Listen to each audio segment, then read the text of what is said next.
Olá pessoal, dando continuidade aí o decreto 25.583, entende-se como medidas de caráter especial ou excepcional aquelas adotadas no surgimento de um novo agente ou na reintrodução de um agente já erradicado, com vista ao restabelecimento da situação sanitária anterior. Então são nesses dois casos aí, ok? Artigo 23. Esse artigo aí, pessoal, eu tô apostando e forte que ele vai cair, tá? Se for cair, tem que ser esse artigo aí desse decreto. Vamos lá. São consideradas medidas especiais de defesa sanitária animal. A vacinação, né? A ação de imunizar os animais com a finalidade de evitar a ocorrência e a disseminação de doenças, observando-se o seguinte. São 5 hipóteses, né? A. Obrigatória. Então, a vacinação obrigatória é quando prevista na legislação vigente visando o controle ou a erradicação de doenças dos animais que interfiram na saúde pública, no meio ambiente e na economia. Massal é a vacinação massal. Quando ela é massal, é para imunizar os animais obedecendo ao calendário oficial da CEPRO, sendo efetuada e custeada pelo proprietário. Então, pessoal, na maioria das vezes que acontece investimentos, né, que o órgão, a autarquia vai lá, faz vistoria, né, faz a vacinação, faz todas essas coisas assim, quem custeia é o proprietário, tá?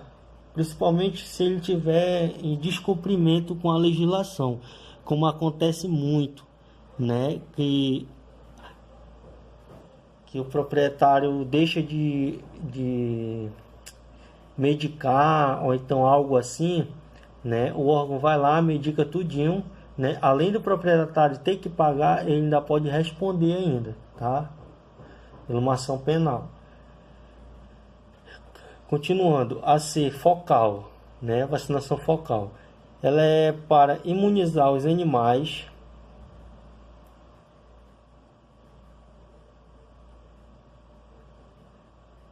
existentes nos focos, de acordo com as diretrizes do mapa, sendo coordenado pela CEPROM e custeado pelo proprietário.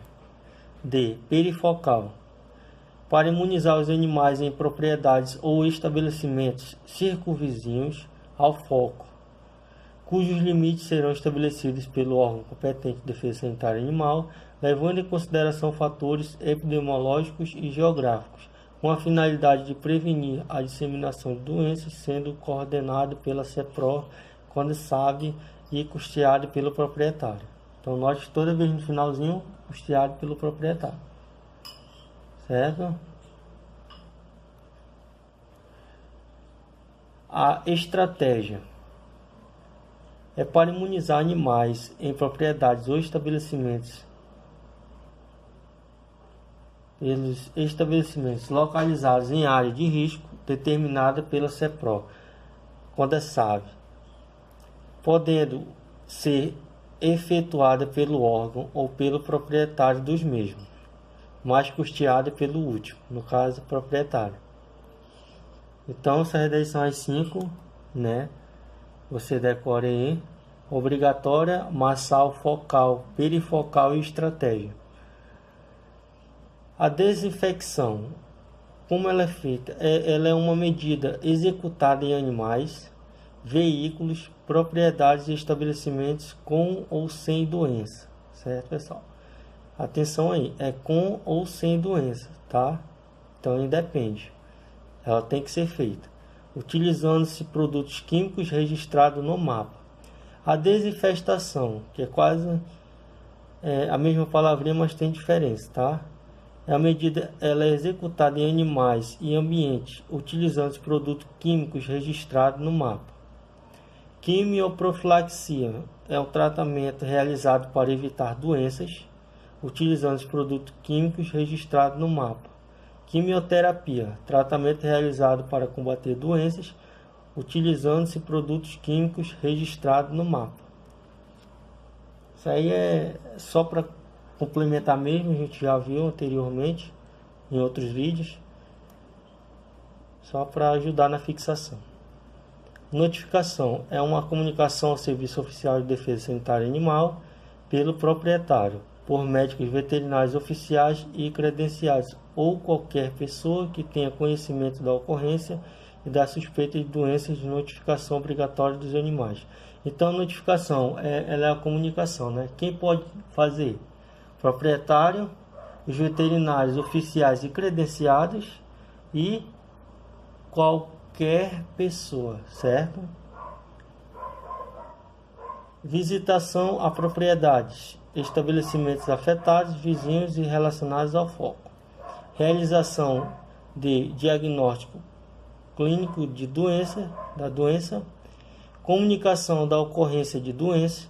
Notificação ao mapa da ocorrência no estado, da suspeita de doenças vesiculares e outras enfermidades constantes na lista A e D do Código Zoossanitário Internacional. Interdições de propriedades, estabelecimentos vizinhos e relacionados ao foco, compreendendo a proibição da saída e entrada de animais, seus despojos, produtos e subprodutos, materiais e substâncias que constituem risco de difusão de doença. Interdições de propriedades, estabelecimentos de abate e comercialização de animais, produtos e subprodutos de origem animal vizinho e relacionados ao foco ou áreas definidas pela CEPRO, sempre que a situação apresentar risco epidemiológico. Colheita de amostragem de materiais nos focos, remetendo para exames laboratoriais. Então isso aí também a gente já viu, né, em vídeos anteriores, só para a gente fixar melhor o conteúdo. A realização de testes ou provas, diagnósticos laboratorial, sacrifício ou isolamento dos animais doentes ou suspeitos, realização de despovoamento animal da propriedade ou do estabelecimento, isolamento, quantificação e identificação prévia dos animais destinados ao abate ou sacrifício sanitário, quando aplicável. As vacinas, exames, testes ou provas diagnosticais e tratamentos serão realizados e custeados pelo proprietário dos animais. As outras vacinações ou exames laboratoriais que forem realizados a critério do proprietário ficam obrigados a serem comunicados pelo mesmo no prazo de 30 dias. Então, né, essa parte final aí, outras vacinações, exames laborais que forem realizados a critério do proprietário. Então, se o proprietário for lá e ele der qualquer medicamento, né, ele tem que comunicar ao órgão competente no prazo de 30 dias, tá? Só relembrando aí, o que a gente acabou de ver são consideradas medidas especiais de defesa sanitária animal. Então, todas essas aqui são as medidas, né, especiais de defesa sanitária. Todas essas daqui, tá?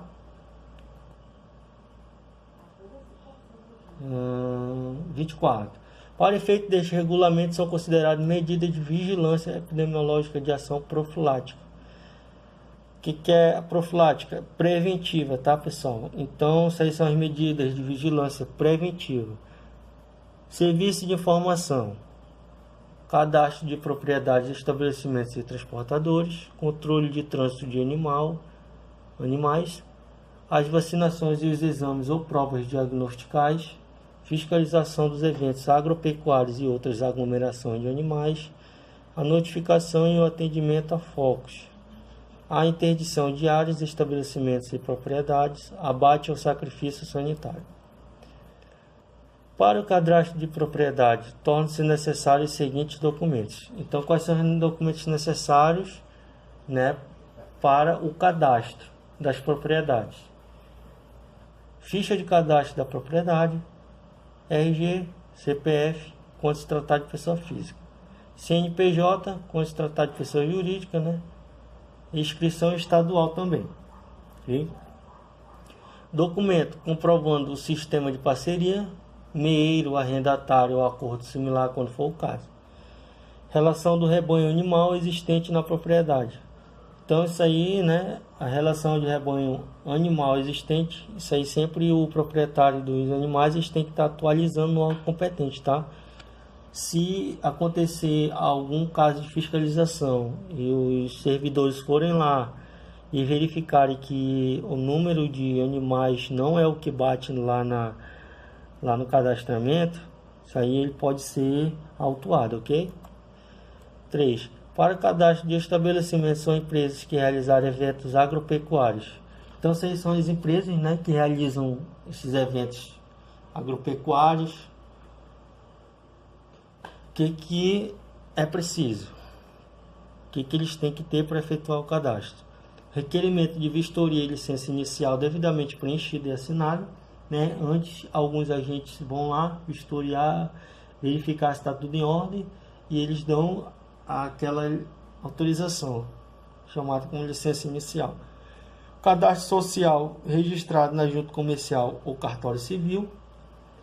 Inscrição no Cadastro Nacional de Pessoa Jurídica, né? Tem que ser pessoa jurídica, aí não tem especificando pessoa física, né? Só pessoa jurídica. Cópia autenticada na inscrição estadual, comprovante de endereço da empresa, alvará de funcionamento e cópia do contrato do responsável técnico. De acordo com a finalidade do recinto, os estabelecimentos ou empresas que realizam eventos agropecuários sob análise do Serviço de Defesa Sanitária Animal deverão possuir o quê? Então, o que eles deverão possuir? Né? Lá nesse local dos eventos agropecuários. É legal, é a última parte, tá, pessoal? Embarcadouro e desembarcadouro distintos com iluminação artificial, rodolúvio nas entradas e saídas de veículos, pedilúvio nas entradas e saídas de animais,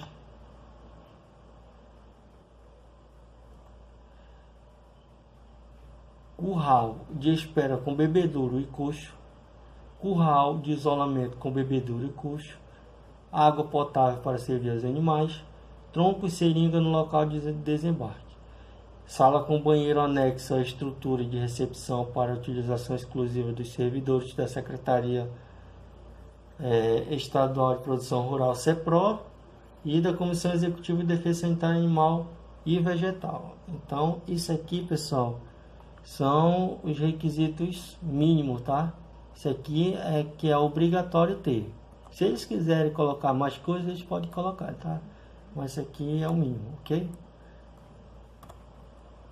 Nos postos fixos e móveis de fiscalização interestadual de animais, os produtos e subprodutos de origem animal que se encontrarem em desacordo ao disposto do caput deste artigo serão impedidos de adentrarem no território estadual, devendo o veículo ser lacrado, os documentos apreendidos quando houver e ser determinado ao seu retorno de origem. Então, se o órgão estadual detectar algo, né, em desacordo, o que eles fazem? Aquele veículo lá, ele vai ser lacrado, certo? E da onde ele veio, ele tem que retornar. Ele não segue, ok? Então, é assim que funciona. Os adquirentes de animais sujeitos ao controle sanitário oficial são obrigados a exigir dos vendedores os documentos sanitários oficial previstos na legislação federal e estadual. Então, quem compra, pessoal, os animais, eles têm que pedir de imediato ao vendedor, né, os documentos sanitários daqueles animais, ok? Para os animais em trânsito que manifestarem sintomas de doenças de notificação obrigatória ou exótica, serão tomadas as seguintes medidas. Quais são? Animais a pé. Será providenciado pelo proprietário ou condutor o isolamento dos mesmos em uma propriedade próxima de onde estiverem e localizada no trajeto anterior. Então, isso aí a banca pode dizer para você que serão levados de imediatamente ao órgão competente. Não, pessoal. Certo? Primeiramente ele vai ele vai ser isolado em um certo local, uma propriedade, né? O que que diz aí? No trajeto anterior, gente, assim, geralmente existe uma certa distância, né? Por exemplo, assim, a carga tá em determinado ponto. À frente, a propriedade mais próxima, à frente, 2 quilômetros, vamos supor 2 quilômetros, né? E a propriedade anterior que a carga já passou 4 quilômetros, embora a propriedade da frente seja mais curto a distância, mas o que que a lei diz? Trajeto anterior. Então essa carga será levada no percurso de 4 quilômetros. Porque tem todo um critério, né, pessoal, bacteriológico, a parte do ar, entendeu? No ar. Então, o que subentende que no trajeto anterior já tem uma certa...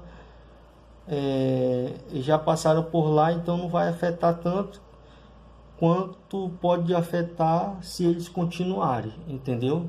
Então, essa é a ideia. Animais embarcados ficarão sequestrados numa propriedade próxima ao local onde foram interceptados e localizados no trajeto anterior. Também, mesmo procedimento, tá? Para qualquer das medidas preconizadas neste artigo, a mesma deverá ser obrigatoriamente acompanhada por um servidor. Então, lá terá um servidor para acompanhar todo o procedimento, tá? Ocorrendo o óbito de animal no decorrer da viagem, o condutor ou transportador dos animais deverá informar o posto de fiscalização mais próximo, sendo o animal imediatamente necropsiado em local a ser definido por médico veterinário oficial responsável para a identificação da causa-mortis, além de aplicação de medidas sanitárias aconselháveis. Então, durante a viagem, né, se morrer algum animal, o que acontece?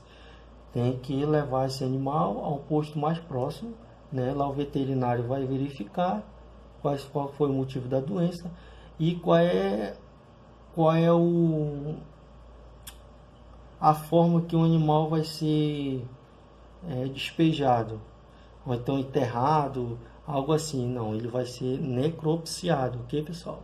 Muita atenção aí, necropsiado. E conforme for as medidas sanitárias, né, que deverão ser feitas para prevenção.